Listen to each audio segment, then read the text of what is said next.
On the 3rd of June 2015, Maggi was banned when a man named Vineet Kumar Pandey, who was Uttar Pradesh Food Safety and Drug Administration official, this man collected the samples of Maggi noodles to check whether Nestle India is adding lead and monosodium glutamate, which is commonly known as Ajinomoto, and is a taste enhancer and is not only present in Maggi but in all the packaged food items.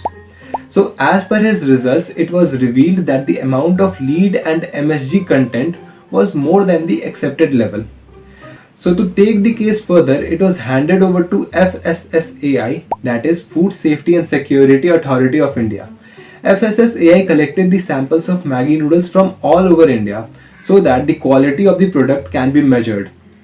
All the samples of this was transferred to one of the best laboratories of India, that is at Kolkata, and the results confirmed that the lead and MSG content was in an excess quantity. After 4 months of its ban, Nestle India reported 60.1% of decline in its standalone net profit. As per expert, it was impossible for Maggi to once again retain back its position into the market because people were so conscious about their health and was choosy about what they eat.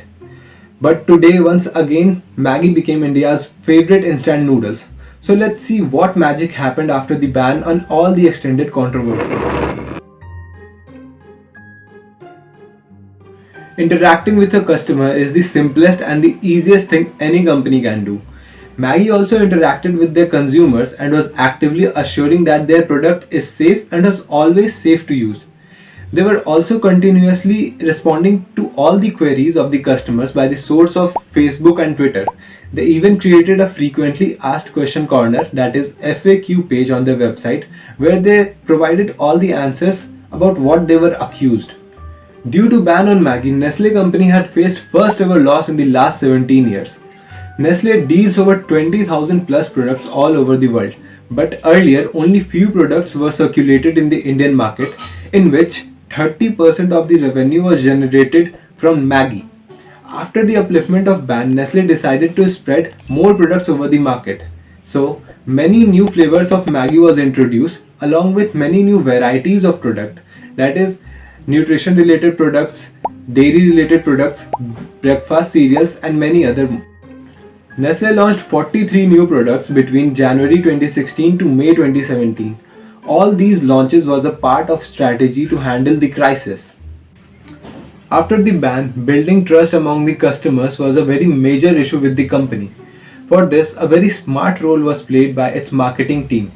Instead of advertising through Bollywood famous personalities, they decided to focus on nostalgic storytelling.